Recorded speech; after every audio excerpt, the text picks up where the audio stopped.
Tao po. Sus, kasino ba ani? Prebuyag in town. So, magko-cooking show na punta mga kabukalbo. Another vlog, another kain na naman. So, ang lulutuin ko ngayon mga kabukalbo ay itong medyo may pagkamahal na isda, ang bisugo. Yan, kita nyo yan? Napakalinis yan mga kabukalbo kasi sinabon ko yan, binabrush ko ng todo yan, tapos nilagyan ko ng hiwa sa gitna para manuot yung lasa. So, ayan. Napakalinis, di ba? Kita nyo. So, ito muna yung ingredients natin. Ayan, kamatis, sili, sibuyas, talbos ng kamote, luya. So, medyo may kamahalan tong isda na nabili ko. Ay, hindi pala nabili ko mga kabukalbo dahil ito na nga. Yung tendera na pinagbilhan ko ng pusit, nagiging ka-close ko. So, pinautang niya ako mga kabukalbo. Kasi ganito yung nangyayari. Dumaan ako doon sa pwesto niya. So, tinawag niya ako, di ko siya pinansin. Pagbalik ko mga kabukalbo, nakabili na ako ng gulay. Yun na dapat ang uulamin ko. So, inalok niya ako ng isda na to. Sabi ko, mahal to. Sabi niya, utangin mo na lang kasi pauwi na ako. Tapos sabi ko, magkano to? 200. Sabi ko, wag na yung mahal naman. Baka matagal ko yan mabayaran. Baka maningil ka agad. Sabi niya, hindi, pagbalik mo kung may pera ka, doon mo lang bayaran. O di, wala na usap-usapan mga kabukalbo. Kuha ko na agad. Bahala na siya. Wala naman kami contact eh. Nasa sa akin na yun kung babayaran ko o hindi.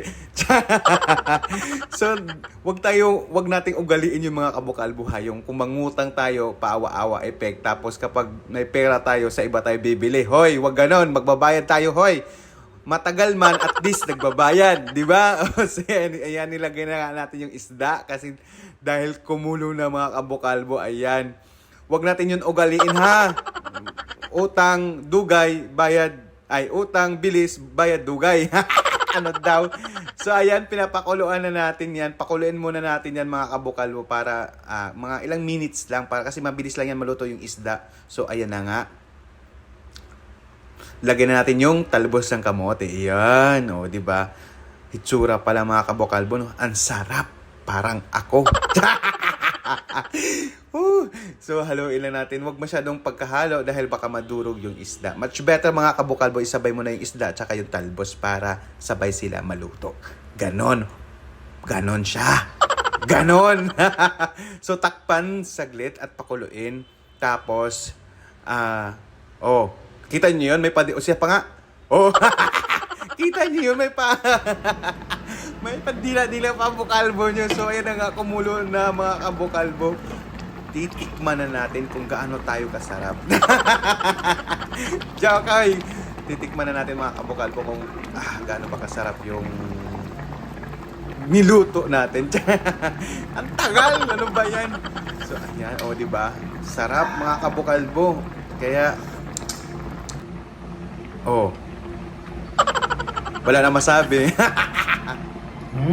Yummy. Yummy. So, ito na yung final. Ano ba? Look. Di ba? Ang sarap mga kabukalbo. So, tara, lantakan na natin. At syempre, may coke pa. Diara. Kain. Yummy. Yummy. Meron ko. Medyo matinik siya mga kabukalbo pero masarap. Bye!